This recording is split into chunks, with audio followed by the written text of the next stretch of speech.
From years of anxiety to warrior and mentor, Bradley Robinson created the Anxiety Project to help you end your anxiety naturally.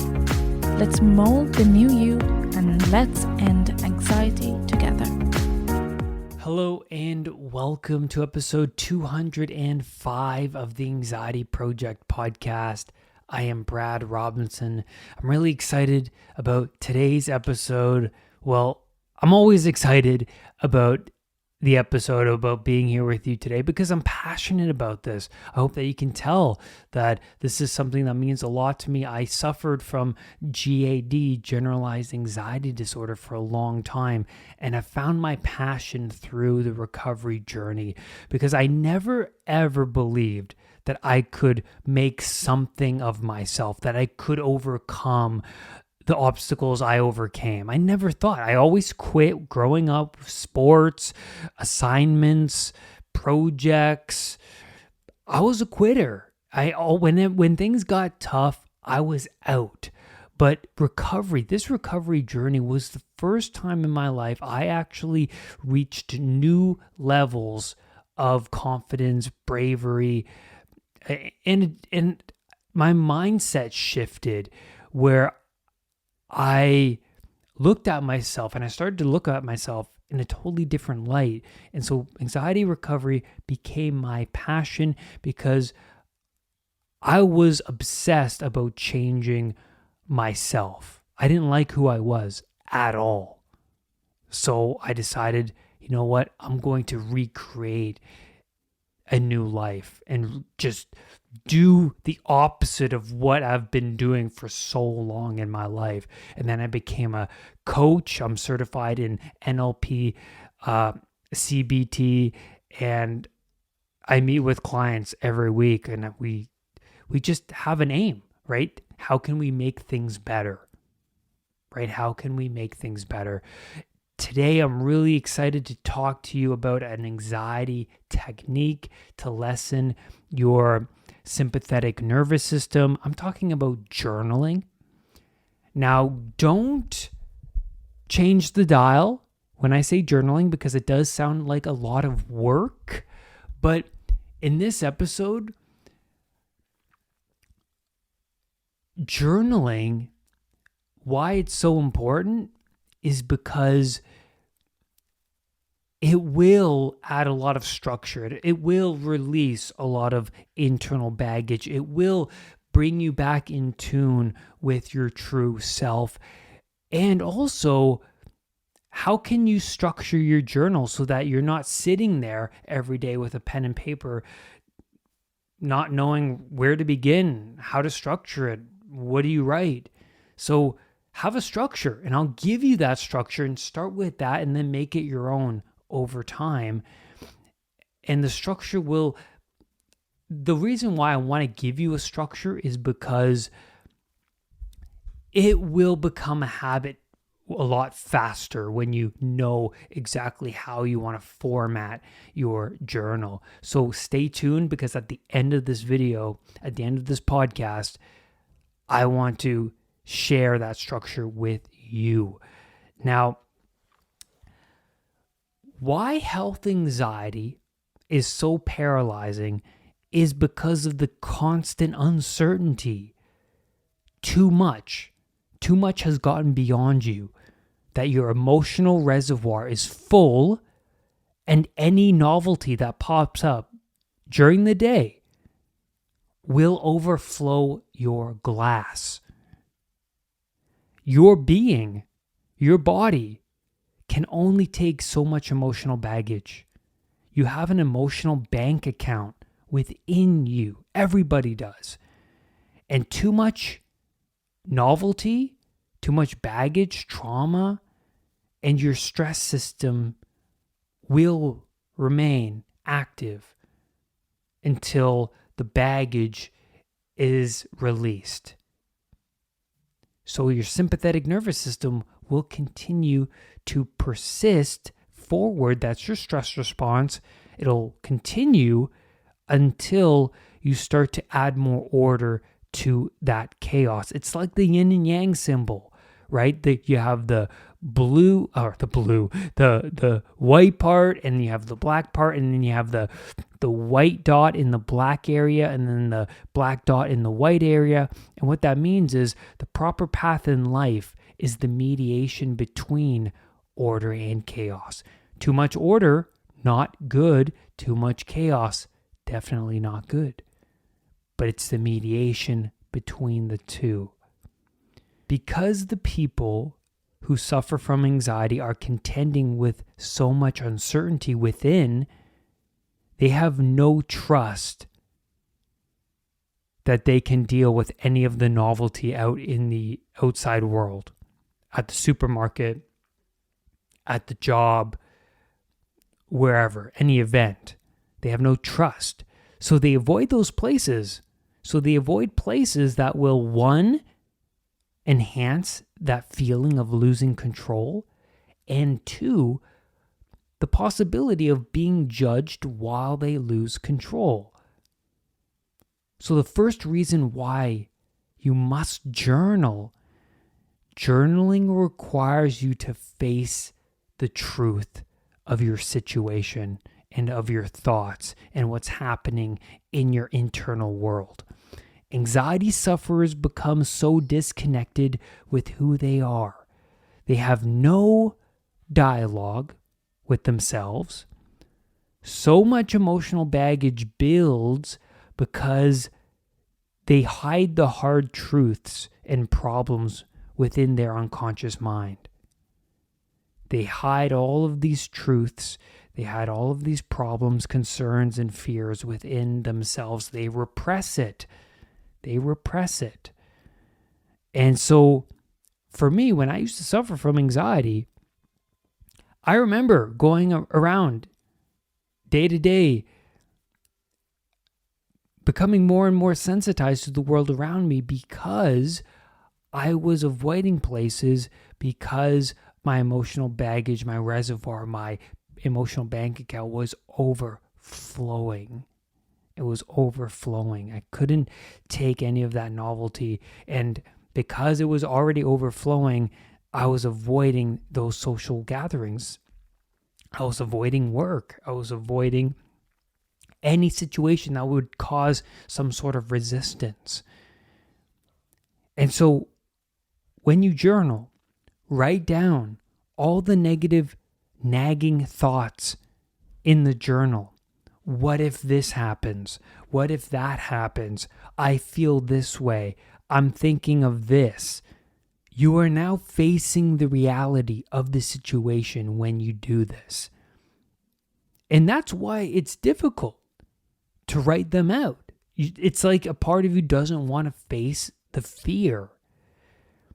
So you bring the fear from the darkness and you shine a light on that fear. You shrink the fear, and you as a person grow in bravery, because that's the hallmark of psychotherapy. Exposure to what you most fear is what's necessary for desensitization. Study what you most fear, and you will desensitize yourself. The second reason why you should journal is that it adds order to the chaotic mind. Thoughts become so reflexive that you just eventually feel the emotion and you're unaware of the thoughts that produced the emotion.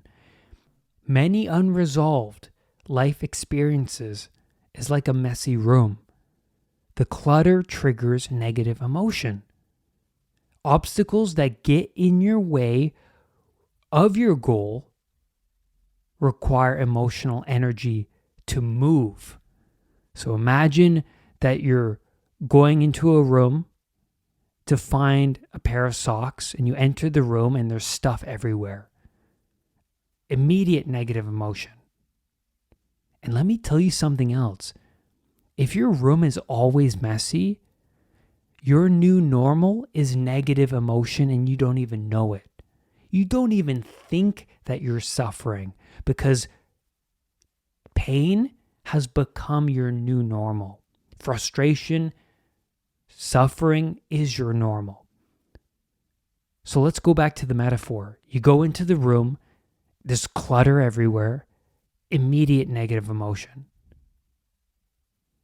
Because you have to move stuff around, you have to jump over stuff, you have to kick things out of the way to get to your goal, which is the sock drawer. And you open your sock drawer, there's a bunch of socks in there, old ones, crummy ones, many ones that you don't even wear anymore. And they're not even together, they're all separate. And so you got to dig for them. And now you're spending a lot of emotional energy to find what should be something that's simple, right? And now you're spending a lot of your time digging for a pair of socks. So that's the obstacle, and then you feel the negative emotion. So when you write down in a journal all of your negative thoughts, you're shining a light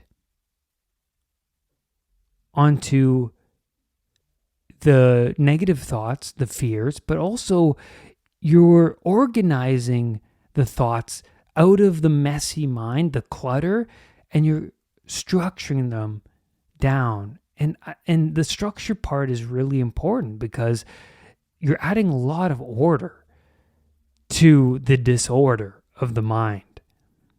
And you'll just see that. All you have to do is do it to understand what I'm talking about. The third reason why you must journal is because journal changes your perspective. Shining a light on a fearful thought makes the fear somewhat possible to handle, and it doesn't look as frightening as you thought it was. And so when you write down your fears, your insecurities, you engage in your prefrontal cortex, the thinking part of your brain. This is our rational problem-solving brain. When you write down certain problems, watch your mind work and attempt to solve the problem. It's almost like a reflexive biological response, right? When you write down those problems, it's like you can feel your brain already solving the problem. Also, writing is thinking. You're getting in tune with your unconscious mind. You're establishing a connection with your unconscious mind. Also, by writing the problem out, the mind can focus on that one problem. If it's up to the messy mind, then it floats around and it's more difficult to grab onto. It's more difficult to grab onto all those problems, but when you write down one problem, the mind can hone in on that one and attempt to solve it. Number 4, journaling helps you set and maintain your aim. We all need an aim. We all need a North Star. So that we know where we're going, because we are goal-directed creatures. Without any progression forward, there is no positive emotion. That's why you see people who are extremely depressed and anxious. They're all over the place and they don't have a goal. They're just in this chaotic cycle and there's no progression.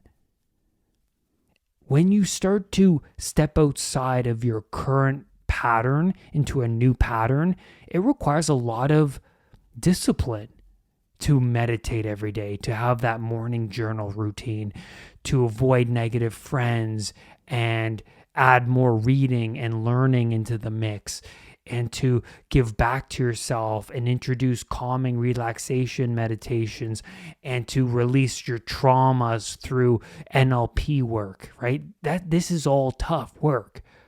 But when you see the progression within you, then you see or feel the positive emotion. In your journal, I want you to write down the challenges of the day. What is the goal of the day? A 1% improvement every day, it will lead you into a completely different life a year from now. And a journal can hold you accountable. There's something about writing it down that makes it more permanent.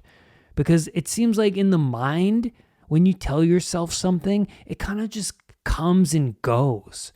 But when you write something down, it's more permanent and you really feel that. Now, how do you journal? How should you structure this journal? The first thing is that at the top of the page, I want you to write down, today's the opportunity. I prove my old self wrong. Then, write down 3 things you're excited about. You kind of switch that anxiety into excitement. You change the meaning, you change the emotion, right? Then, write down 3 things you're grateful for. After that, write down any negative thoughts that come to your mind. Then I want you to write down what you want to accomplish today. What will you accomplish today? What are the challenges and how will you overcome those challenges? And then at the bottom of the page, what is your goal? What is the goal of this day? And that's the structure. Start out with this structure. Re-listen to this podcast. Write this out. And this should be a 5-minute routine. Just do it for 5 minutes starting out. Eventually, you might spend 5, 10, 15 minutes eventually. Who knows? Depending on who you are. But keep it 5 minutes. And I want you to journal at the same time every day just to make it into a habit. For me, I wake up, I make my bed, I go into a different room, and then I sit down with my journal for about 5 to 10 minutes. And that's it. It helps get any emotion out from my unconscious mind, any problems that I'm contending with. It helps set me up for the day, gets me excited, gets me motivated, and I establish this dialogue between me and myself, me and my unconscious mind. That's why it's important. My goal of this podcast is to give you guys the tools necessary to lessen anxiety and live your best life. That's what I want. That's what I want from this podcast. That's what I want from the Anxiety Project. And that's where I'm going to leave you on today's episode. Please share this with someone you know who will greatly benefit from this podcast. Remember to go to the YouTube channel, subscribe, leave your comments, be a part, join the community of recovery. Rise above anxiety. I will see you on the next podcast episode. Bye for now. Brad's powerful anxiety recovery program is now available at unpluganxiety.com. The Anxiety Project program is downloadable and puts the power of anxiety recovery in your own hands. Visit unpluganxiety.com for more details. Recovery starts now.